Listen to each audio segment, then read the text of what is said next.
Assalamualaikum warahmatullahi wabarakatuh. Perkenalkan, kami dari kelompok 1 ingin menjelaskan tentang perencanaan, budgeting, investasi dari kelompok kami. Video ini kami buat untuk tugas project based learning mata kuliah keuangan manajemen yang diampu oleh Bapak Sofyan Marwansyah SEMM. Lanjut, perkenalkannya adalah anggota kelompok kami. Yang pertama Muhammad Rafli dengan NIM 642302277. Yang kedua saya sendiri Arif Salma Huda dengan NIM 6423072. Yang ketiga ada Muhammad Rehan dengan NIM 642300177. Yang keempat ada Faris Arya Pratama dengan NIM 642300515. Dan yang terakhir ada Ferzal Farizi Hulu dengan NIM 6430200. Oke, saya lanjut lagi. Pengertian perencanaan. Perencanaan adalah proses pemikiran yang sistematis untuk menentukan tujuan atau sasaran yang dicapai serta langkah-langkah yang diperlukan untuk mencapai dalam perencanaan. Langkah-langkah disusun dengan mempertimbangkan sumber daya, waktu, dan kondisi yang ada agar tujuan dapat dicapai secara efektif dan efisien.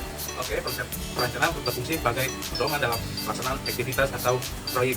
Tujuan untuk perencanaan adalah untuk memengaruhi ketidakpastian di masa depan, mengoptimalkan penggunaan sumber daya dan membantu dalam mengambil keputusan yang struktur. Next, budgeting. Budgeting atau penganggaran adalah proses perencanaan dan pengelolaan keuangan dengan cara menetap alokasi dana untuk berbagai kegiatan atau pos pengeluaran dalam suatu periode tertentu. Proses yang melibatkan penentuan target, pemasukan, dan pengeluaran yang diperlukan untuk mencapai tujuan organisasi atau individu. Dalam budget anggaran dibuat untuk mengontrol pengeluaran, mengoptimalkan penggunaan sumber daya, serta memastikan keseimbangan antara pemasukan dan pengeluaran. Penganggaran membantu dalam mengambil keputusan keuangan yang tepat, menghindar pemborosan, dan memastikan bahwa dana yang dimiliki alokasi sesuai prioritas yang telah ditetapkan. Pada skala organisasi, budget dapat mencakup berbagai jenis anggaran seperti anggaran yang operasional, anggaran modal, dan anggaran kas, dan anggaran penjualan, yang semua berperan penting dalam mengatur, mengalokasi kinerja keuangan perusahaan. Oke, lanjut lagi next. Perencanaan budgeting.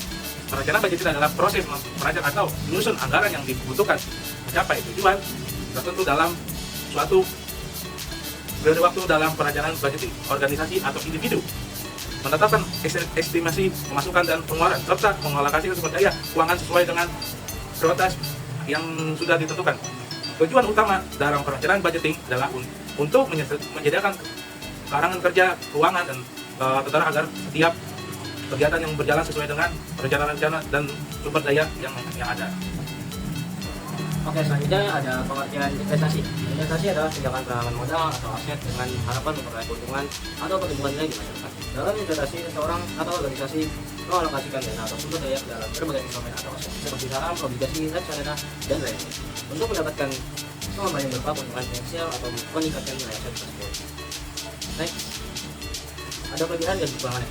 Kelebihan, investasi memungkinkan nilai uang atau aset berkembang dari waktu ke waktu, membantu meningkatkan kekayaan secara bertahap. Dengan berinvestasi, nilai uang dapat bertumbuh dan menjaga nilai itu, terutama saat inflasi meningkat. Kekurangannya, investasi selalu memiliki resiko, termasuk kemungkinan kehilangan sebagian atau seluruh dana yang diinvestasikan, terutama dalam instrumen berisiko tinggi. Banyak jenis investasi seperti saham dan reksadana rentan terhadap fluktuasi pasar yang dapat membuat nilai investasi berkurang dalam jangka pendek. Next, ini ada pengertian saham. Saham adalah bukti kepemilikan seseorang atau entitas terhadap sebagian aset dari suatu perusahaan. Dengan memiliki saham, seseorang memiliki hak atas sebagian keuntungan atau disebut dividen, serta memiliki hak suara dalam rapat pemegang saham, tergantung pada jenis dan jumlah saham yang dimiliki. Keuntungannya, yang pertama, beberapa perusahaan membagikan keuntungan kepada pemegang saham dalam bentuk dividen. Dividen ini bisa menjadi sumber penghasilan tambahan selain keuntungan dari kenaikan harga saham. Yang kedua, dengan memiliki saham, investor memiliki bagian dari kepemilikan perusahaan dan hak suara dalam rapat pemegang saham yang memberi kesempatan untuk berkontribusi dalam pengambil keputusan perusahaan. Yang ketiga, saham memiliki potensi untuk menghasilkan keuntungan melalui capital gain, yaitu keuntungan dari selisih harga beli dan harga jual saham. Capital gain bisa signifikan jika nilai saham meningkat. Kekurangannya, yang pertama, saham adalah instrumen investasi berisiko tinggi. Nilai saham dapat menurun dan investor bisa kehilangan sebagian atau seluruh modal jika saham turun. Yang kedua, harga saham dapat sangat fluktuatif, terpengaruh oleh kondisi ekonomi, berita perusahaan, atau faktor global yang menyebabkan ketidakpastian dalam nilai investasi. Yang ketiga, jika perusahaan mengalami bangkrutan, pemegang saham berada di posisi terakhir dalam klaim atas aset perusahaan. Aset yang tersisa setelah membayar kewajiban kepada kreditor akan dibagikan kepada pemegang saham, yang seringkali hanya sedikit atau tidak ada sama sekali. Oke, obligasi surat utang. Obligasi adalah surat utang yang diterbitkan oleh pemerintah, perusahaan, atau lembaga lain kepada investor sebagai bentuk pinjaman yang harus dibayar kembali pada waktu yang telah ditentukan dengan bunga tertentu. Dalam obligasi, penerbit insur berjanji untuk membayar bunga secara berkala kepada pemegang obligasi selama jangka waktu tertentu, serta mengembalikan nilai pokok obligasi pada saat jatuh tempo. Keuntungan obligasi yang pertama, obligasi menawarkan pendapatan tetap melalui kupon atau bunga yang dibayarkan secara periodik, misalnya setiap 3 atau 6 bulan. Ini memberikan aliran kas yang stabil bagi investor. Yang kedua, obligasi cenderung lebih aman dibandingkan dengan saham, terutama obligasi pemerintah. Hal ini menjadikannya pilihan yang baik bagi investor yang mengutamakan keamanan. Dan yang terakhir, pada saat jatuh tempo investor akan menerima kembali nilai nominal obligasi pokok, menjadikannya investasi yang relatif aman selama penerbitan tidak gagal bayar. Kekurangan obligasi. Yang pertama, harga obligasi cenderung turun jika suku bunga naik. Sehingga jika investor ingin menjual obligasi di pasar sekunder sebelumnya jatuh tempo, harganya bisa lebih rendah dari harga beli. Yang kedua, jika penerbitan obligasi mengalami kesulitan keuangan atau bangkrut, ada kemungkinan bahwa pembayaran kupon atau pokok tidak dapat dipenuhi, yang mengakibatkan kerugian bagi investor. Dan yang terakhir, pendapatan tetap dari obligasi dapat tergerus oleh inflasi, yang mengurangi daya beli penghasilan bunga dan pengembalian pokok pada jatuh tempo. Reksadana. Reksadana adalah wadah atau media yang digunakan untuk menghimpun dana dari masyarakat atau investor yang selanjutnya akan dikelola oleh manajer investasi untuk diinvestasikan dalam portofolio efek seperti saham, obligasi, atau instrumen pasar uang. Investor reksadana membeli unit penyertaan yang mewakili kepemilikan mereka dalam portofolio investasi tersebut. Nah, sederhananya contohnya misal saya ingin investasi saham. Nah, saya ini sebagai manajer investasinya karena saya yang mengelola, saya yang turun langsung untuk melakukan transaksi investasi saham. Nah, ada investor yang kedua dari luar yang mereka tidak terlibat langsung dalam transaksi tersebut.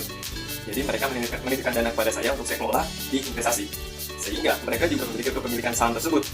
Akan tetapi mereka tidak mengelolanya, saya lah yang mengelolanya, seperti itu. Nah, berikutnya ada keuntungan reksadana. Di sini dikatakan ada 3 poin. Poin pertama, dari sebelah kiri, reksadana itu mengumpulkan dana dari banyak investor untuk diinvestasikan dalam berbagai instrumen keuangan, seperti saham, obligasi, atau pasar uang. Hal ini membantu mengurangi resiko karena dana tidak terfokus hanya pada satu jenis investasi. Jadi kalau misalnya terpatok pada satu investasi dan semua dananya ditaruh di situ semua, jika mengalami kerugian, ya semua dana itu ya habis gitu. Tapi kalau dipecah-pecah kan, kondisi setiap instrumen berbeda-beda. Kadang yang ini menguntungkan, kadang yang ini enggak. Jadi manajemen risikonya bisa diatasi dengan pemecahan pembagian modal ke berbagai instrumen keuangan. Nah, di poin yang kedua, reksadana dikelola oleh manajer investasi yang berpengalaman. Nah, ini memungkinkan investor untuk mendapatkan manfaat dari kalian profesional dalam memilih dan mengelola portofolio investasi. Jadi, seorang manajer investasi ini bukan sembarang orang. Dia sudah memiliki jam terbang dalam dunia investasi. Nah, poin yang terakhir, sebagian besar reksadana memungkinkan investor untuk membeli dan menjual unit penyertaan kapan saja, memberikan fleksibilitas dan akses mudah ke dana yang diinvestasikan, jadi nggak kaku. Nah, yang namanya kelebihan itu pasti ada yang namanya kekurangan, itu keseimbangan. Nah, di sini kekurangan reksadana ada 3 juga. Kalau kita urutkan dari sebelah kiri, ya, reksadana itu mengenakan biaya pengelolaan yang dapat mengurangi hasil investasi. Kita itu kan menitipkan dana pada seorang untuk dia kelola dana kita dan memberikan keuntungan di dalamnya. Nah, artinya apa? Artinya jasa mereka ya wajar dong kita membayar jasa mereka, atau disebut cost manajer investasi atau biaya administrasi gitu. Jadi ini sebenarnya hal yang wajar, tapi bisa dikatakan kekurangan jika dibandingkan dari ketiga instrumen investasi. Nah, reksadana inilah kekurangannya ialah adanya biaya atau cost manajer investasi, bahkan di saham dan obligasi itu nggak ada. Nah, yang kedua, sebagai investor, Anda tidak memiliki kendali langsung atas keputusan investasi yang diambil oleh manajer investasi. Nah, ini merupakan resiko. Karena bagaimanapun, dia yang terjun langsung, dia yang mengetahui situasi pasar langsung, jadi dialah yang berhak memutuskan keputusan apa yang tepat pada situasi tersebut. Kita megang kendali. Nah, yang terakhir, meskipun sebuah reksadana memberikan diversifikasi, tetap ada risiko pasar yang dapat mempengaruhi nilai investasi. Jika pasar saham atau obligasi sedang tidak stabil, reksadana yang berinvestasi dalam pasar tersebut akan mengalami penurunan nilai. Oke, di sini ada budgeting dari masing-masing kelompok kami. Yang pertama ada Arif sama Hamdan. Berapa budgeting Anda dalam sebulan? dan apakah Anda investasi? Lalu investasi manakah Anda dan berikan alasannya. Baiklah, untuk budgeting saya dalam sebulan itu ada 2 juta rupiah. Nah, untuk apa aja sih 2 juta rupiah ini? Yang pertama ada kebutuhan pokok saya, yaitu senilai 1.110.000 rupiah, atau kalau dipersenin dari 100% itu ada 55,5%. Nah, kedua ada kebutuhan lainnya, yang misal bensin atau apapun itu ada 500.000 rupiah. Nah, di dalam persen itu jadi 25%. Lalu untuk uang yang saya simpan itu ada 240.000 rupiah, atau dalam persen itu ada 12%. Dan terakhir untuk investasi saya itu ada 150.000 rupiah, atau 7,5% dari alokasi 2 juta itu ya. Terus untuk investasi sendiri saya investasi di obligasi. Karena kenapa? Karena menurut saya obligasi itu lebih aman, lebih stabil, dan memberi penghasilan tetap lewat bunga yang dibayar rutin. Selain itu, kalau dipegang sampai jatuh tempo, modal pasti balik penuh. Nah, obligasi sekarang juga sangat terjangkau, mulai dari 150.000 lewat produk seperti SPR atau ORI yang bisa dibeli lewat online, lewat mitra pemerintah. Tapi perlu dicatat, ada periode khusus untuk pembeliannya. Jadi perlu cek kapan penawarannya itu dibuka. Oke, yang kedua ada Muhammad Rehan. Berapa budgeting Anda dalam sebulan dan apakah Anda berinvestasi? Lalu di manakah Anda berinvestasi dan berikan alasannya. Oke, budget saya itu, budget dana saya itu 1.200.000. Nah, kebutuhan pokok saya itu 850, itu 70,5%, dan kebutuhan lain itu sebagai saya itu pengeluaran saya itu 200.000, itu minimal 17%, dan uang simpanan saya itu uang tabungan 90.000, itu 7,5%, dan terakhir itu investasi saya itu 60.000, itu 5%.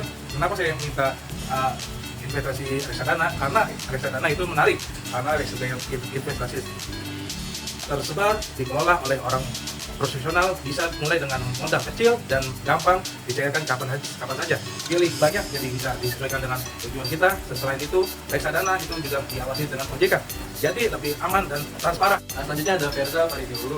Berapakah budgeting Anda dalam sebulan? Apakah Anda berinvestasi? Lalu investasi di manakah Anda? Dan apa alasannya Anda berinvestasi?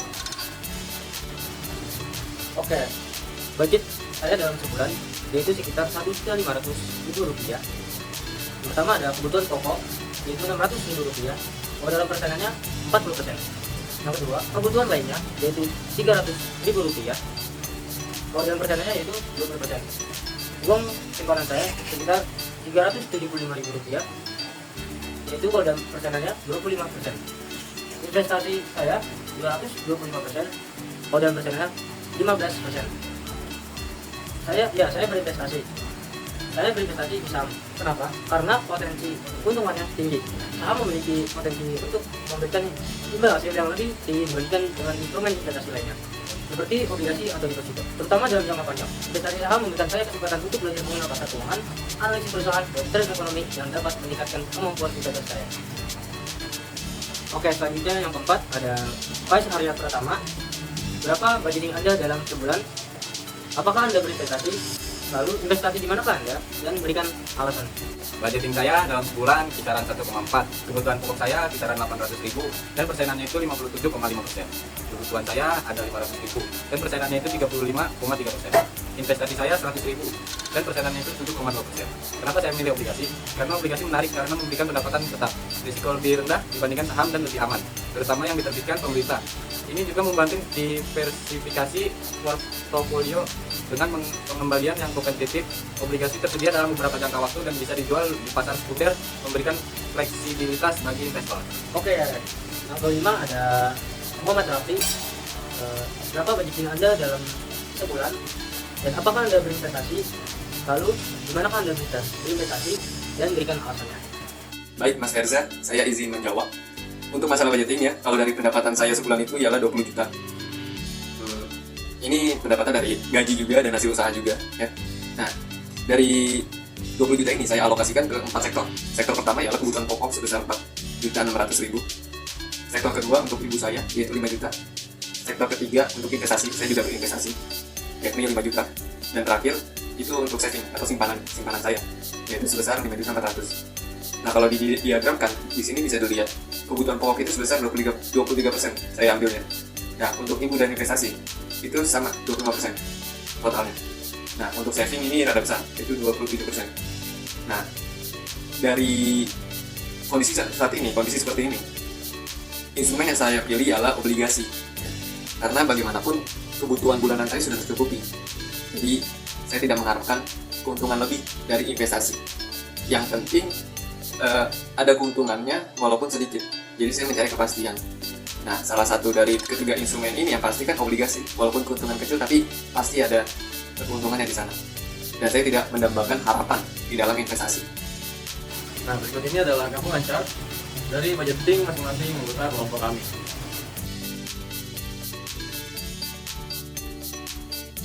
Nah, demikianlah dari kelompok kami. Kurang lebihnya mohon maaf. Bila taufiq wal hidayah. Wassalamualaikum warahmatullahi wabarakatuh. Kita mau pakai jersey dulu guys. See you again. Apa? Oke guys, kita udah ganti guys. Habis itu kita mau ngapain guys? Langsung seminar kita. Langsung seminar ya guys.